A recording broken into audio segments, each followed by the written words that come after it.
Today is the penultimate of my 6 lectures on NATO's history and the key turning points in NATO's evolution since the end of the Cold War. In fact, this week you're very lucky. You're getting 2 lectures, not just one. The final one will be on Thursday, when we'll look at Yugoslavia and how NATO used force for the first time in its history in the mid-1990s and the consequences for what NATO is doing today in Afghanistan. So hope to see you back. But this year we are celebrating, and I think that's the right word, 1989. 20 years ago already, can you believe it?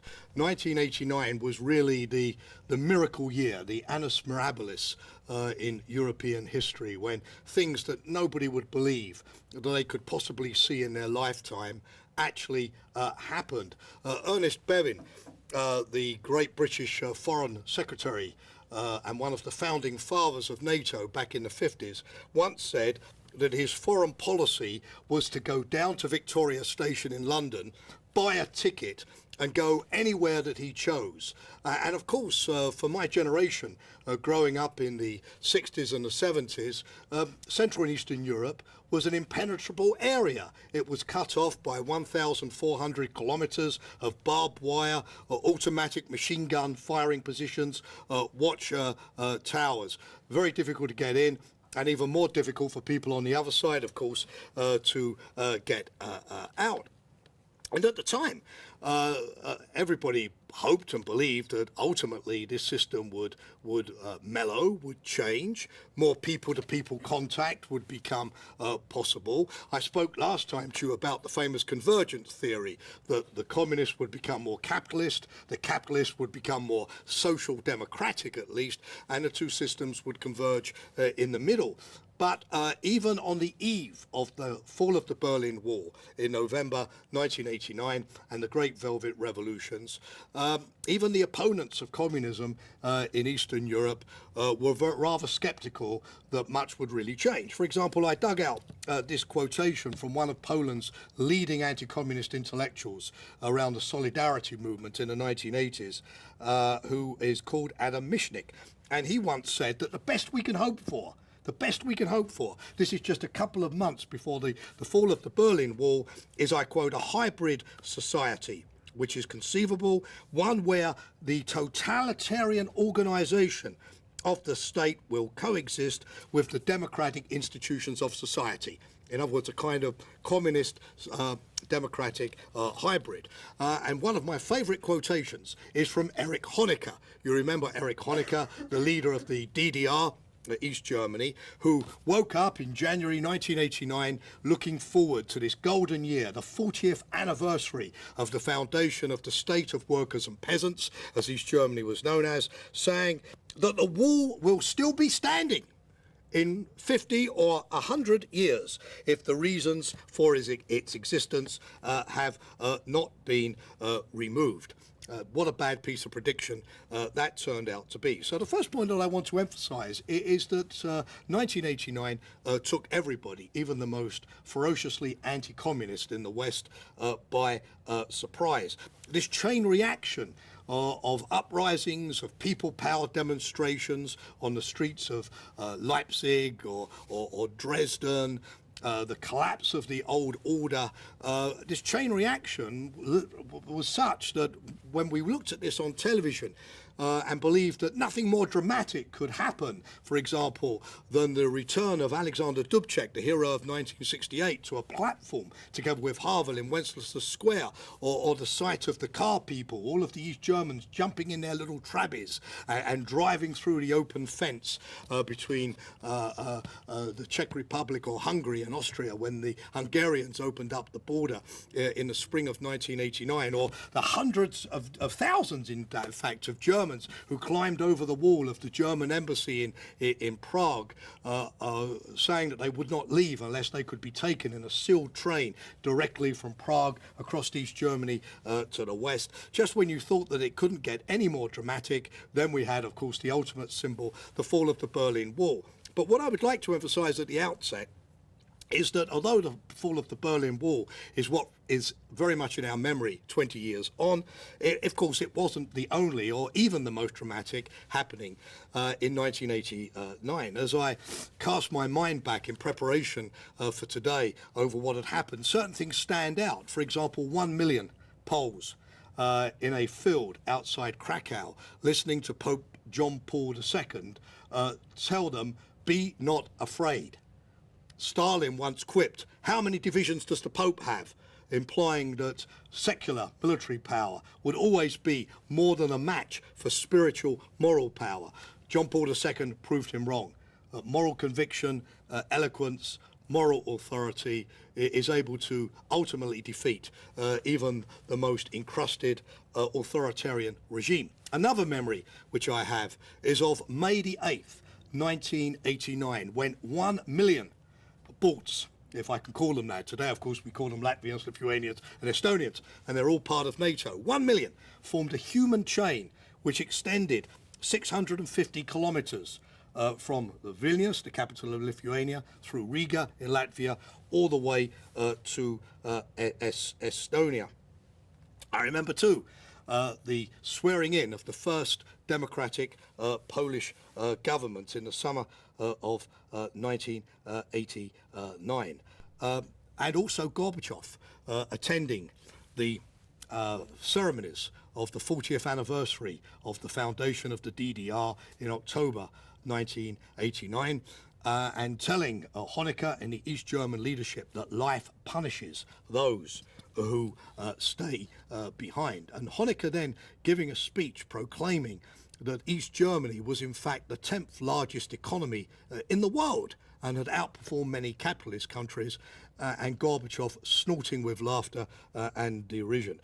It was certainly a wonderful, wonderful year. It reminds me of Shakespeare's Henry V, when on the eve of the Battle of Agincourt, Henry V goes to harangue his troops and to inspire them before the battle the next day. And Shakespeare writes that what Henry says is that those people who are in bed asleep in England, when they realise that they've missed the Battle of Agincourt and they were not there to witness this creation of a new order, would feel accursed. And certainly all of us who witnessed these incredible events simply wanted to leave our offices, jump in our cars, drive through the night and be there to join in the massive street festivals and the people parties. In fact, my boss at the time, a great German Secretary General of NATO, who was called Manfred Werner, did precisely that. He disappeared from the office for nearly a week. And at first, nobody knew where he'd gone.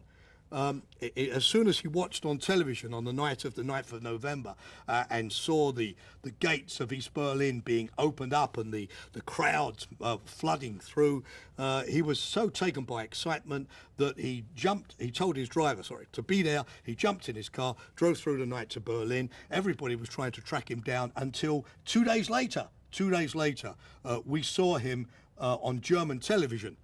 Is that Werner there? Our boss in the crowds with Hans-Dietrich Genscher, the German foreign minister, at the Berlin Wall. It became known later as the Sinatra Doctrine.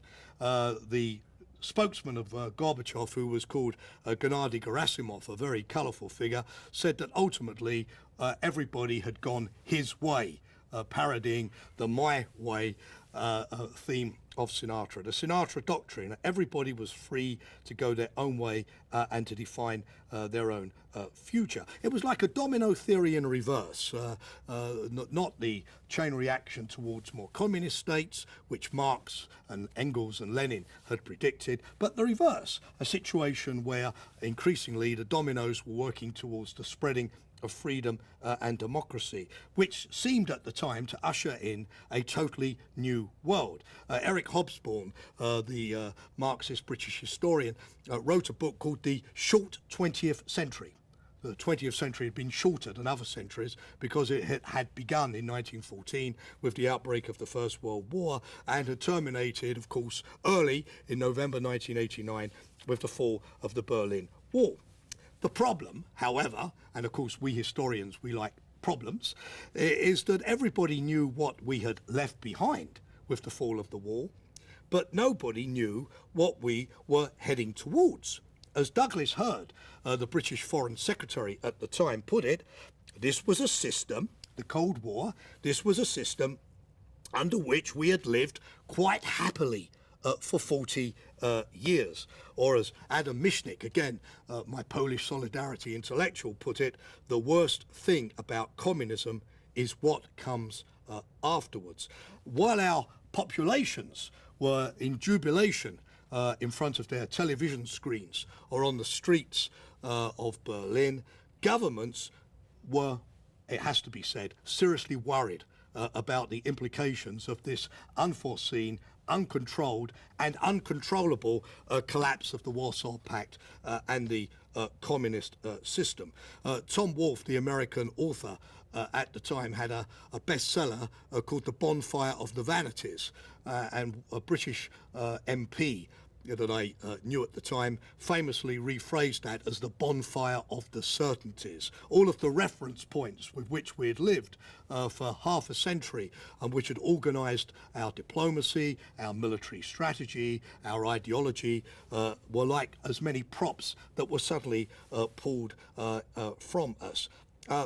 What were the immediate preoccupations of Western leaders? The first one, whither Germany? Francois Mauriac, the French novelist, famously said, "I love Germany so much, I'm glad there are two of them." When I was your age, or at least the age of some of you, one of the key textbooks was by an American diplomat called Anton de Pott, Europe Between the Superpowers, where he developed the thesis, which was very popular at the time, that the division of Germany was a good thing. Because Germany in the middle of Europe had found it difficult to find its natural place, swinging uncomfortably between East and West, too big, too strong to be accommodated within a European collective security system. Also, the view was that the division of Germany, with the Soviet Union occupying the eastern half of Europe, had been a convenient way whereby the Soviets had put the lid on resurgent nationalisms, which had been the bugbear of European security in the 19th and for much of the 20th century as well. This system may not have been particularly just, particularly moral, but it did provide the cherished stability, or so at least seemed at the time. And as soon as the wall came down, obviously the big question was, what's going to happen? Even the Germans were somewhat unsure or confused in this situation. The famous security policy specialist of the German socialist, the SPD, Egon Bahr, famously announced in the 80s that Germany had renounced its national unity for the sake of peace in Europe, that the Germans would sacrifice their unity in order to maintain this balance, which seemed to suit everybody. Mrs. Thatcher, or at least one of her government ministers, infamously warned that a united Germany might become a Fourth Reich. I know that this may strike you as totally ridiculous and silly now, and I agree, it was also ridiculous and silly to say this at the time. But Western statesmen, particularly those who had come through the period of Hitler and the Second World War, were very worried. Would a united Germany be neutral? Would it come under Soviet influence, which had been the Soviet design in proposing German reunification in 1953? Could it stay within NATO? Francois Mitterrand, who shared many of Mrs. Thatcher's worries, once said, "I don't have anything to stop it," German unification, "but the Soviets will do it for me. They will never allow this greater Germany just opposite them." So much of the thought was, how could you construct two German states based on a democratic, liberal DDR, which would enter some kind of confederation, in the same way, of course, that Bismarck toyed in the 19th century with the idea of Austria joining a confederation of German states. It was an idea that went around at the time. Even Helmut Kohl, the German leader, proposed a 20-point plan on the assumption that the DDR would survive the collapse of communism and would slowly but progressively join Germany in a slow way which would satisfy all of Germany's neighbours. Eventually, the Russians agreed to 2+4 talks. Hermann Kohl went off to Russia and did a bit of sauna diplomacy, as he called it, with Boris Yeltsin. The unification of Germany was decided in a sauna, as good a place as anywhere else, if the outcome is a felicitous one. And by 1990, the great powers had essentially agreed on German unity going ahead in October of that year. Gorbachev toyed with the idea of keeping Germany in both the Warsaw Pact and NATO at the same time. Can you imagine? Germany would have been a member of two different alliances simultaneously. Mrs. Thatcher famously said that in all of her political career, this was, I quote, the stupidest idea I've ever heard of. Eventually, Gorbachev was persuaded to give that up and to agree. Why did he agree? Well, I think, and this certainly is interesting from the point of view of NATO-Russia relations today, I think Gorbachev actually fundamentally realized that NATO was not an aggressive alliance, that NATO was purely defensive, and that if Russia wanted a predictable, integrated European Germany, the best solution was to keep it within the American security umbrella and in NATO. I'm not sure that all of his countrymen would have agreed to that or will even agree today to that, but Gorbachev certainly did. There were sweeteners, of course. The Germans paid over the next few years in excess of 80 billion Deutschmarks to Russia, particularly to pay for the withdrawal of the Soviet forces from East German soil. They agreed to renounce certain territories that had belonged to the Greater Germany at the beginning of the century or even up until the Second World War, such as Kaliningrad, and to formalize their eastern border with Poland along the Oder-Neisse line. But all of the worries about Germany failed to come true. The second big worry was about the breakup of the Soviet Union. George Bush, not W, George H.W. Bush, President of the United States at the time, went to Kiev in August 1991 and pronounced his famous Chicken Kiev speech, where he warned Ukraine not to push for independence from the Soviet Union. The Americans worried about nuclear weapons. What would happen to the nuclear weapons if Ukraine or Kazakhstan or Belarus, where these weapons were based, became independent states? And suddenly you had a situation where Ukraine or Belarus or Kazakhstan would overtake Britain and France in terms of being the largest nuclear powers in the world. What would happen in terms of violence, minority unrest, if the Soviet Union started to crumble? Would this lead to a war? Bush was very worried indeed about all of these things, and though he of course did not want to stop the emancipation of Central and Eastern Europe, he certainly didn't want to accelerate it either in a way which would be uncontrolled. He visited Hungary and Poland in 1989. And in Poland, Lech Walesa asked him for $20 billion to help the Polish economy. Bush gave only 100 million to that effort. He was also criticized in the United States for not welcoming more enthusiastically the collapse of communism, to which he replied that he didn't much like the vision thing, and he said, I guess I'm not an emotional kind of guy. This is not meant critically about George Bush, who in many cases was the architect of German unity and who played a crucial role in persuading Thatcher and Mitterrand to go along with it. But it does show that at the time, leaders had no idea where this process was going to end up. They'd been brought up in a school where revolutions were always bloody, messy and violent. France, 1789, Russia, 1917. And given the immense amount of military firepower in the Eastern Bloc, given the nationalist rivalries, at the time there was no reason to expect that the process would remain peaceful as well. The third worry then was very much about the rise of nationalism in Europe. What would happen once the Soviets lifted the lid? Would the Czechs and the Slovaks go back to rivalry? And the answer is yes, they did, but fortunately in a peaceful way, which led to the Velvet Divorce in Czechoslovakia in 1991-92. Would Hungarians and Romanians once again dispute the fate of Transylvania. Bulgaria's expulsion of ethnic Turks in 1984, 5 years before the wall came down, had already been a rather worrying harbinger of the kind of nationalist tensions which were still there under the surface. Indeed, one of the reasons why the United States did not encourage the breakup of Yugoslavia when Croatia and Slovenia declared independence at the beginning of 1991 was the fear that this would set a bad precedent for what was happening in the Soviet Union.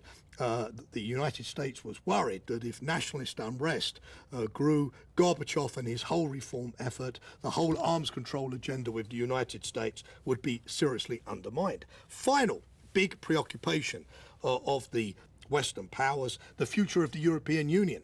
Germany, of course, had been integrated into the European Union. As Thomas Mann, the German novelist, once put it, I prefer a European Germany to a German Europe.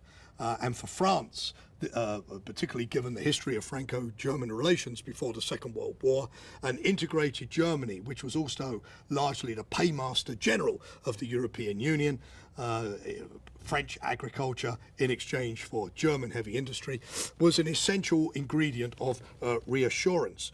What would happen once a united Germany came about and was spending so much money on the economic revitalization of Eastern Germany, the former DDR, that it would have very little money left for the process of European Union.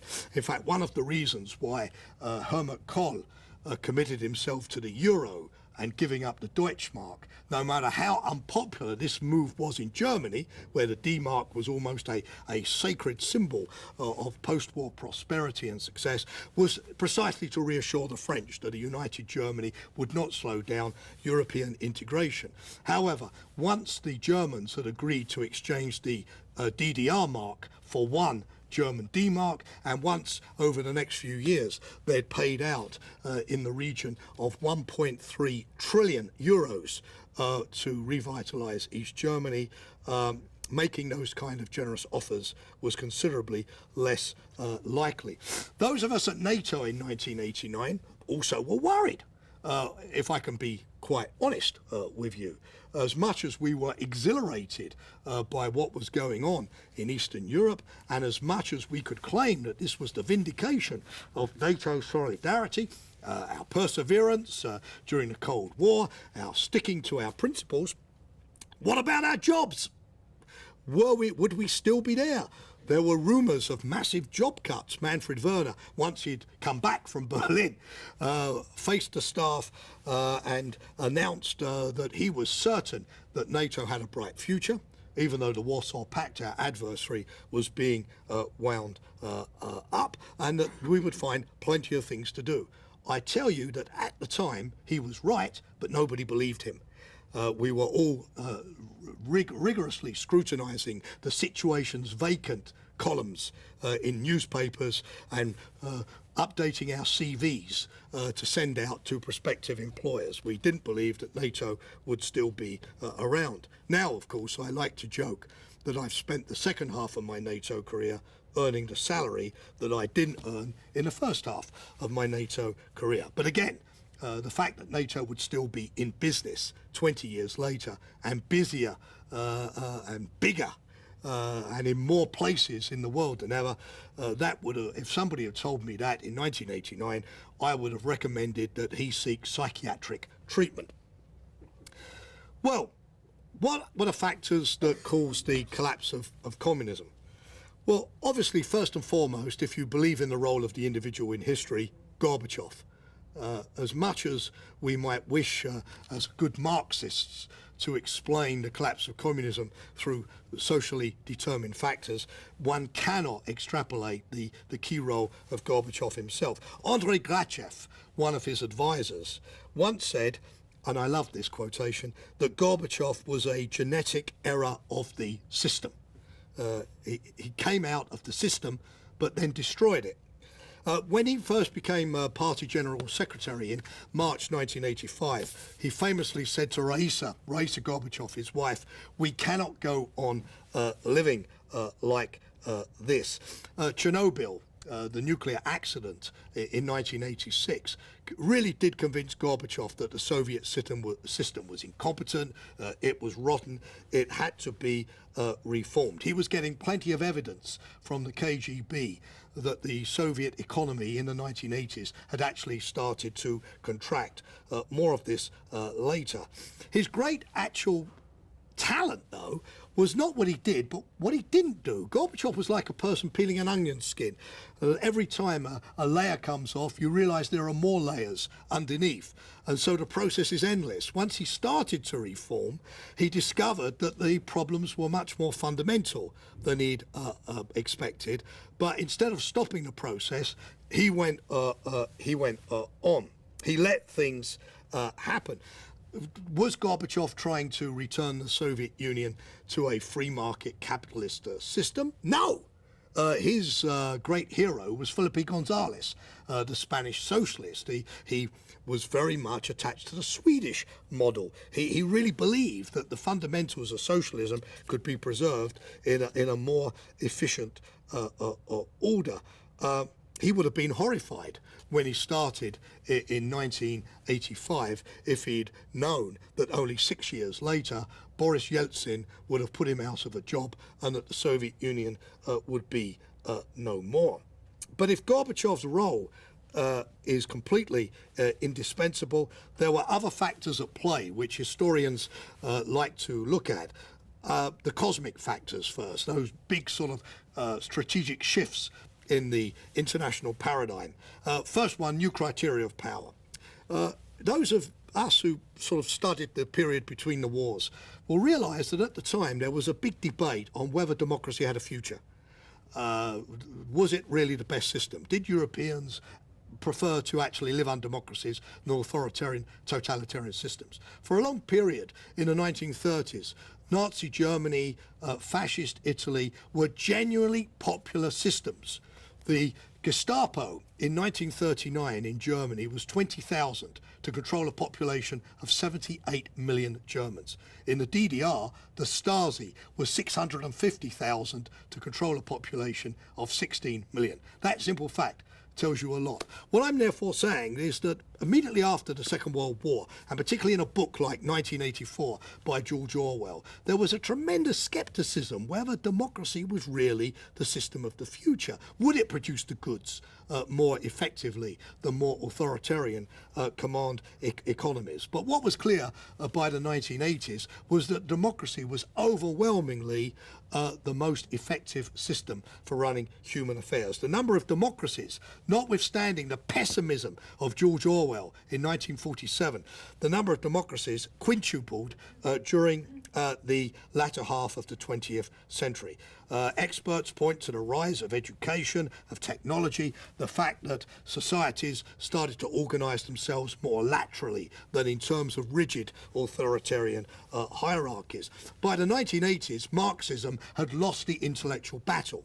My good friend Tom Friedman of the New York Times wrote once, and I totally agree, that by 1989 there were more Marxists in a radical bookstore on the Upper West Side of New York than in the whole of the Soviet Union. He was right.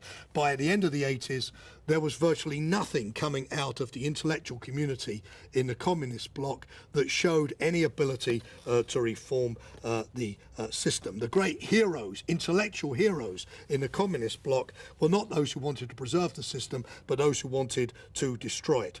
Pope John Paul II, Andrei Sakharov, the nuclear physicist and dissident, Václav Havel, the Czech playwright, Alexander Solzhenitsyn, the author of the Gulag Archipelago.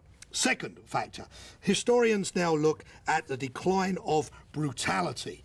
Something happened in the second half of the 20th century that made states increasingly reluctant to use brutal force to maintain themselves in power. Gorbachev wrote a book called Perestroika. Don't know if any of you have read it, where he said one could always suppress, compel, bribe, break or blast, but only for a certain period. From the point of view of the long-term, big-term politics, one will not be able to subordinate others. Let everyone make his or her own choice, and let us all respect that choice. Third factor, the collapse of authoritarianism. In the 17th century in my country, Britain, there was a phrase, no bishop, no king. In other words, if one side of the authoritarian system collapses, every other aspect of the system collapses. It either holds together or it falls apart. There is no middle ground. And Timothy Garton-Ash, some of you may have come across, who is a European expert at St Antony's College, Oxford, wrote about this in a way which I think sums up the general sense of authoritarianism being a hollow shell by the end of the 1980s. He wrote, I quote, "Perhaps the ultimately decisive factor is that characteristic of revolutionary situations described by Alexis de Tocqueville more than a century ago, the ruling elite's loss of belief in its own right to rule. A few kids went onto the streets and threw a few words. The police beat them. The kids said, 'You have no right to beat us.' And the rulers, the high and mighty, replied in effect, 'Yes, we have no right to beat you. We have no right to preserve our rule by force. The end no longer justifies the means.' When Erich Honecker gave an order in October 1989 to his police to shoot demonstrators on the streets of Leipzig and Dresden, they disobeyed in the first sign of dissent and an internal collapse of these elites. Now, in history, we all know that underlying strategic causes matter a great deal, but we also know that there are immediate triggers, more proximate factors, which cause an international system to change. The first one, which I alluded to last time, but I'd like to come back to, is the severe economic crisis in the communist bloc by the mid-1980s. Looking at the history of the DDR, I dug up a report which was compiled by a group of East German economic experts and which was submitted to the party Politburo on the 30th of October 1989, a couple of days before the wall came down. According to this report, more than half of all of the industrial facilities were effectively classifiable as scrap.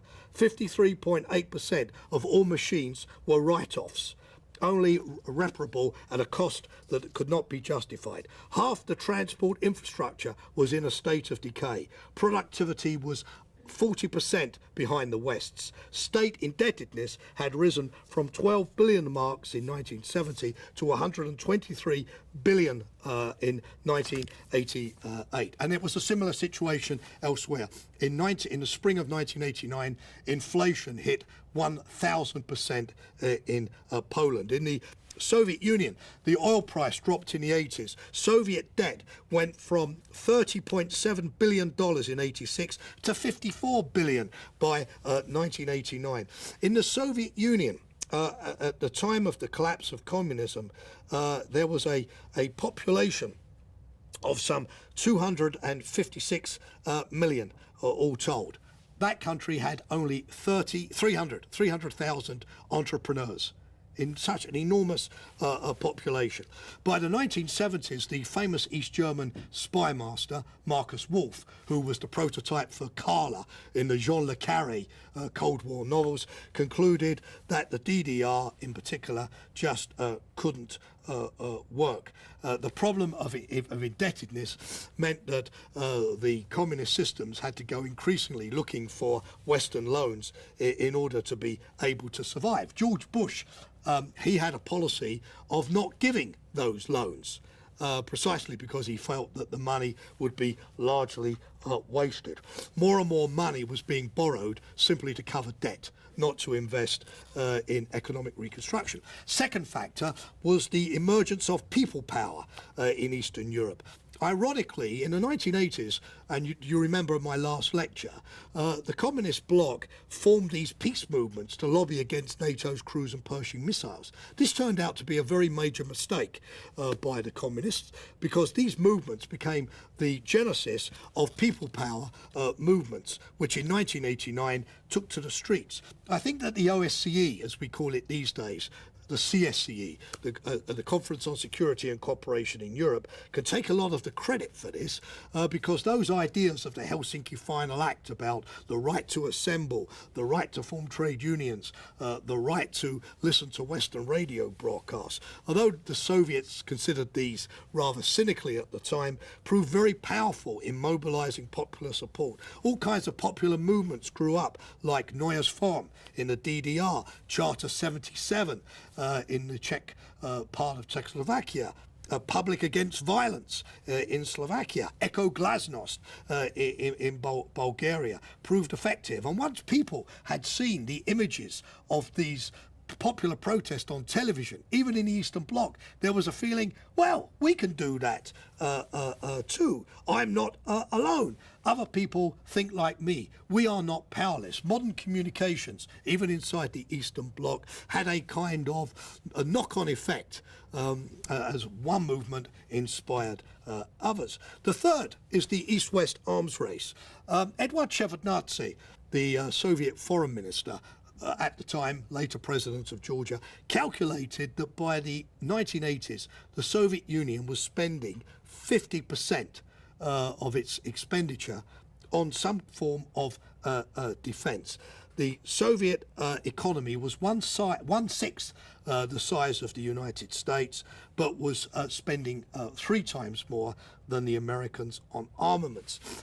Dwight Eisenhower, the only US president in the post-war years to have been a military officer, once warned the United States against the military-industrial complex.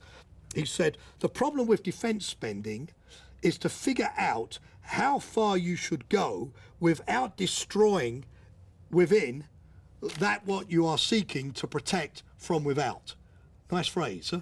In other words, if the spending undermines your society, then you are not really benefiting from the protection that you get against external enemies. Eisenhower wanted to warn his American countrymen, but that phrase is much more typical of what happened in the Soviet Union. By the mid-80s, defense expenditure had become an intolerable burden.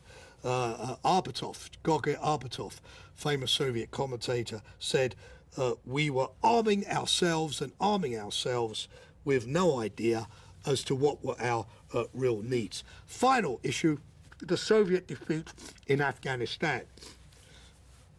The Soviets withdrew in 1989. They had 150,000 troops, 15,000 of those died. Gorbachev told the Party Congress in February '86 that this had been a bleeding wound. It was. It was the first major military defeat in the history of the Soviet Union.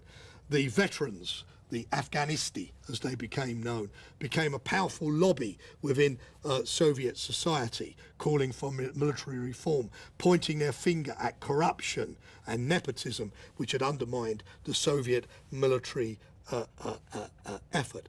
The inability to impose communism in Afghanistan showed that communism did not represent the future, but was effectively reversible. And the Soviet Union had stirred up the forces of Islamic fundamentalism in that region, which not only became then, in Chechnya and elsewhere, a threat to the Soviet Union and Russia itself, but also, as we know from 9/11 and the genesis of Al-Qaeda, a threat also to NATO and the Western countries itself. This inability to expand communism led to a lot of questioning about internal reform. So now, in the last part of my remarks, I come to the inevitable question: Well, how did NATO survive?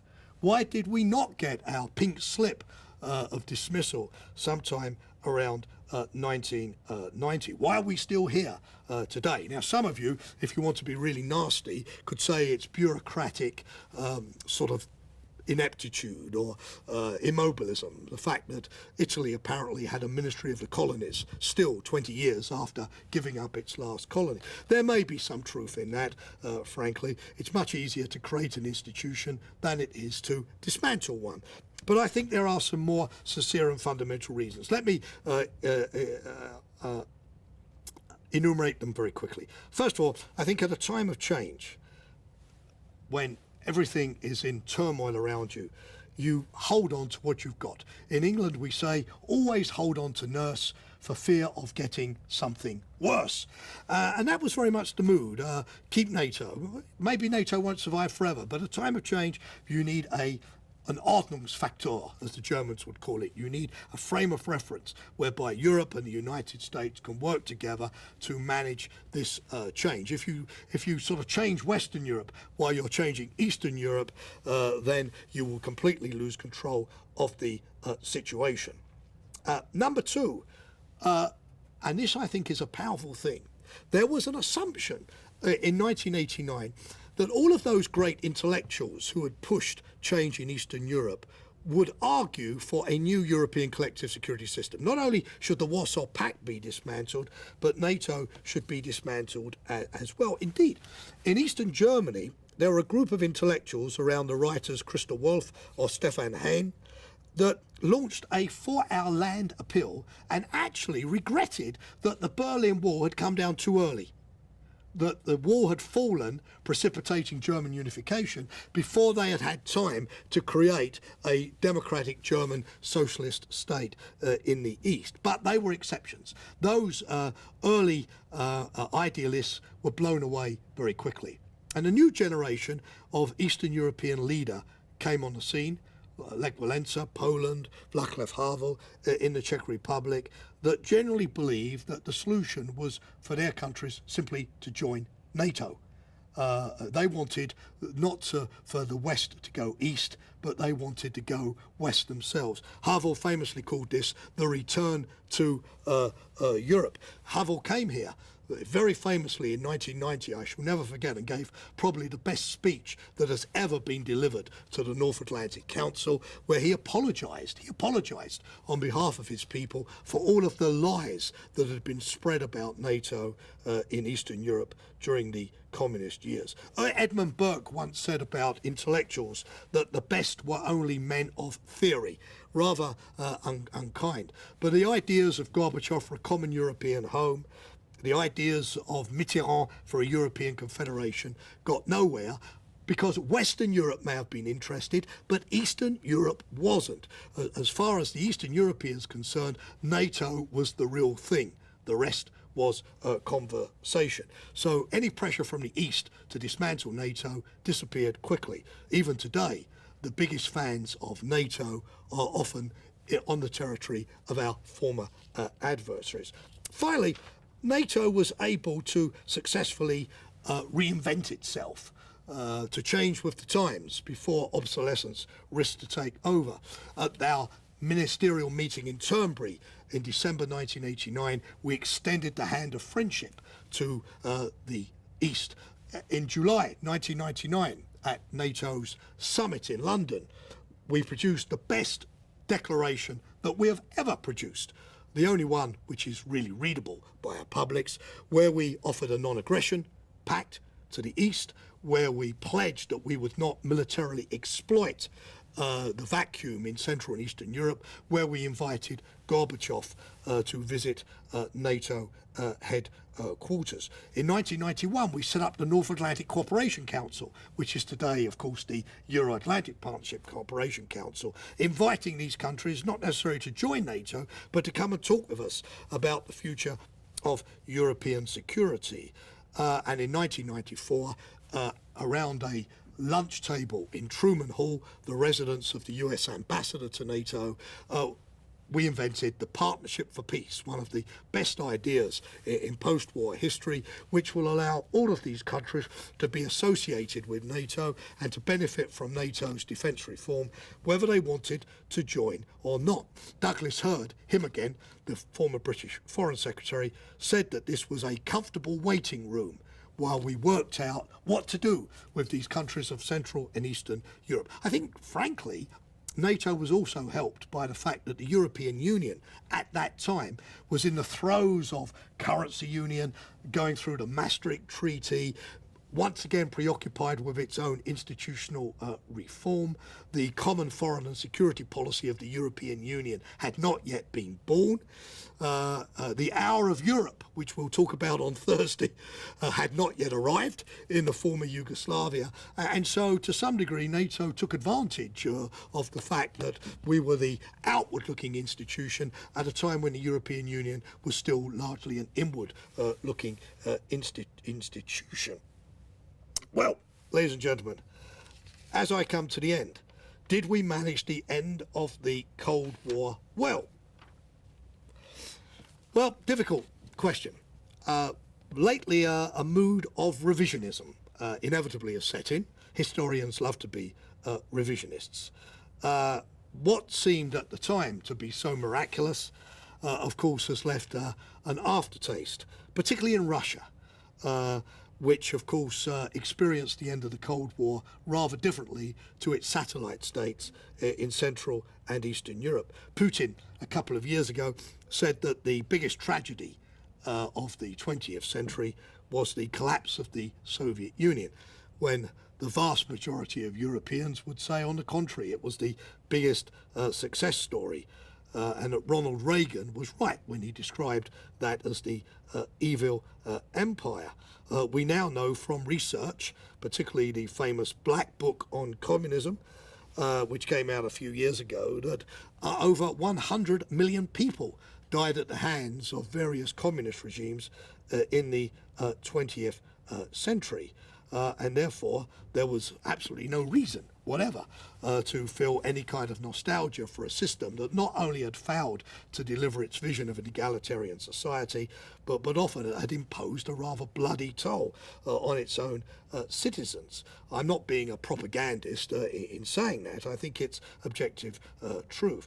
But of course, the fact that Russia, as a country which had lost its empire, but had not found it easy to find a new role, felt humiliated by the process, obviously has meant that the final piece of the jigsaw puzzle, reconciliation with Russia, bringing Russia into the same democratic Euro-Atlantic system, has not yet happened, even 20 years on. And how to do so today is still one of the biggest questions on NATO's agenda.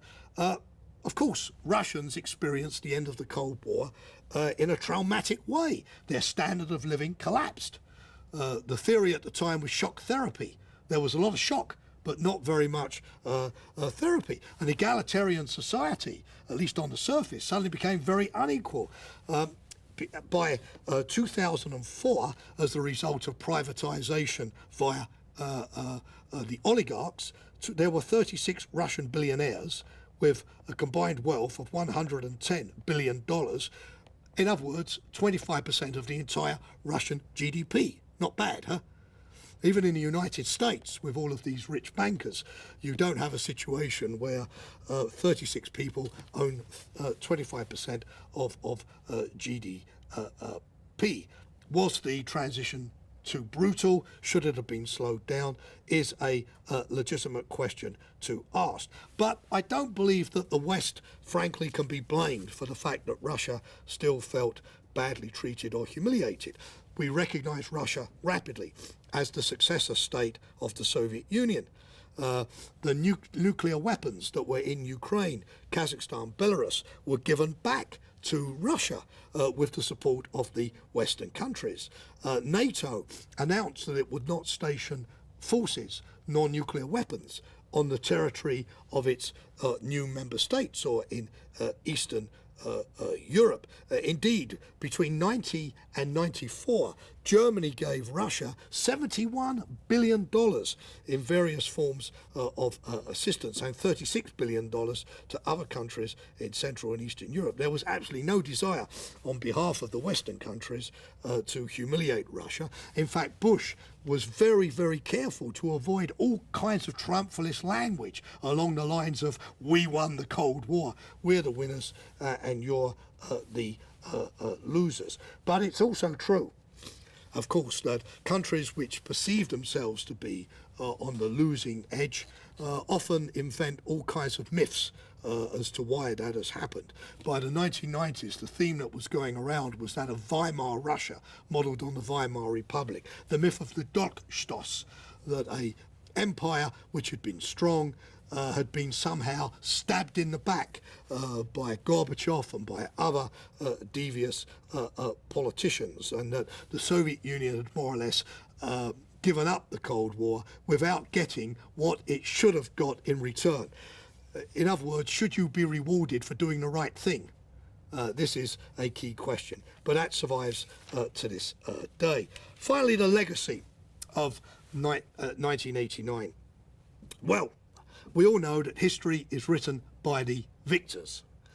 I love this quotation from Winston Churchill. He said, "History will be the judge and I will write the history." It's true. In 1989, all of those debates of the earlier part of the century, which I mentioned to you, the debate about whether democracy was the natural form of government, whether democracies produced the goods, that debate had been swept away. Francis Fukuyama, the American intellectual, published his famous article in the National Interest, "The End of History." No more debates. Life would be boring. There would be nothing to argue about. No competition of values. The West had sort of won the argument. Der Spiegel said that we didn't need an army anymore because henceforth the military factor would no longer play in politics. Peace had broken out. We were all harvesting the peace dividend. It seemed that henceforth, as Flora Lewis, the famous columnist of the New York Times, put it, when guns fall silent, money talks. In fact, the future of NATO would be as a financial institution. Of course, we realise now that notion of a perpetual peace, a world without challenges, a holiday from history, a strategic vacation, call it what you like, that has all become an illusion. Peace did not break out, or only for a short time. Security, military forces did not suddenly become redundant. We use them more today in more places than ever. If you're in the military, your chance of getting killed is infinitely greater than at any time during the Cold War, with the exception of Korea, of course, and Vietnam. The idea that we could rely only on soft power, wrong. Hard power still counts, and we need more of it in places like Afghanistan. Teddy Roosevelt said, "Speak softly and carry a big stick." And certainly we need a bigger stick if we are to speak softly. We've discovered that the paradigm of great power war, which had occupied everybody, had given way to a whole new set of challenges, which we'll talk about on Thursday. Islamic terrorism, or at least religiously inspired extremism, the threat of nuclear proliferation. I saw the head of the Atomic Energy Agency, El Baradei, the other day say that nearly 50 countries now have the ability to make nuclear weapons around the world. There's a phrase, you may not like war, but war likes you. In other words, you may want to escape from these conflicts and declare neutrality, which you still could do in the Cold War, but you can't do it today. I was in Munich over the weekend at the security conference, and President Sarkozy put it in a very nice way. He said, you can either have peace or you can be asked to be allowed to live in peace, or at least to be in peace, in a sense to be left in peace. leave me in peace. I don't want to be bothered. But as Sarkozy put it, if you want peace rather than to be allowed to be left in peace, you have to have a proactive approach for dealing with these problems. If we don't go to Afghanistan, Afghanistan is going to come to us. So yes, in a way, it's true that 20 years on, that dream world of 1989, the springtime of the nations, the Immanuel Kant's period of perpetual peace, the reconciliation of groups of brother and sister, the sort of outlawing of war, no, that unfortunately has not happened. Does that mean that it was all a dream, an illusion, a kind of interlude, a sunny day between storms? No. There is another lesson of 1989, and I think that we should remember that this year. Why this year? Because this year is a bad year, 2009. The New York Stock Exchange has lost $14 trillion over the last 12 months. The credit crunch is now producing not just poor bankers, but more jobless people throughout the world. We face not just a recession, but the prospect of a depression, which could be as bad as the 1930s. It's a gloomy time, particularly if you believe in the ability of people to determine their futures. But even that arch-determinist Karl Marx, who believed so much in social forces, still said men make history. The lesson of 1989 for us today is that spectacular change is possible. Even the direst situation could be rescued through faith, courage, organisation, determination. People can take their future into their own hands. We are not the passive sort of victims of processes over which we have no control.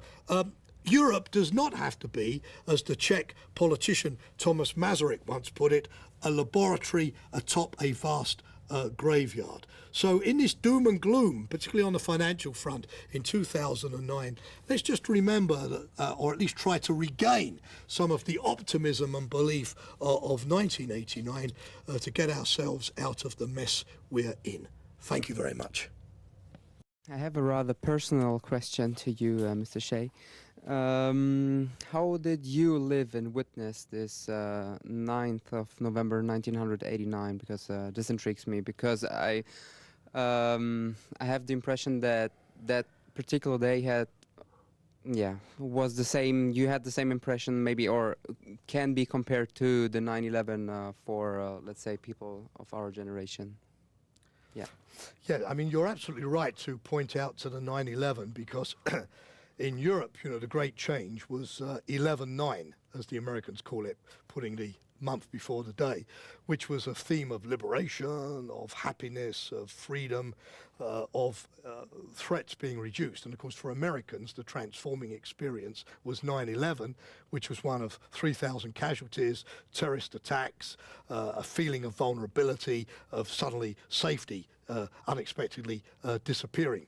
And it was later said that during the period of the Iraq War in 2003 that the fundamental problem between Europeans and Americans is Americans have become much more pessimistic and gloomy about the world, and more determined that they had to sort of deal with dangers wherever they were confronted, a loss of innocence, whereas of course in Europe we were still in the honeymoon period of the fall of the Berlin Wall, believing that all problems could be solved through diplomacy, soft power, through the United Nations, through resolutions, and that military force would always make the situation worse rather than better. And I think there's some truth in that, because of these two different experiences, 11/9 versus 9/11, the two halves of the Atlantic, for a while at least, went off in different directions. And now, of course, in NATO over Afghanistan, we're trying to bring those two strategic cultures together, saying to the Americans, well, a bit more effort on the civilian side, please. And the Americans are saying, fine, but then you Europeans, a bit more effort on the military side, please,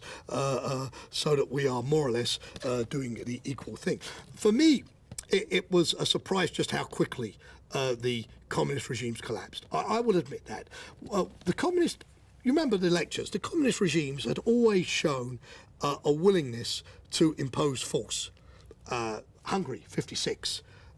East Germany, 53, Czechoslovakia, 68, the Brezhnev Doctrine. You remember that at the end of the day, they would experiment with reform, they might even allow some liberalisation. Poland, for example, was allowed to develop private agriculture in the 1970s, but that at the end of the day, if Soviet rule was threatened, then they would intervene to preserve that. They couldn't allow their security system to unravel. Well, there were two big shocks for me in 1989. Shock number one was that the Soviet Union was refused to countenance the use of force. There's a famous example when Rakowski, the leader of the Polish Communist Party, when Solidarity was about to take power in the Polish elections, phoned Gorbachev and said, "Gorbachev, what do I do? What do I do?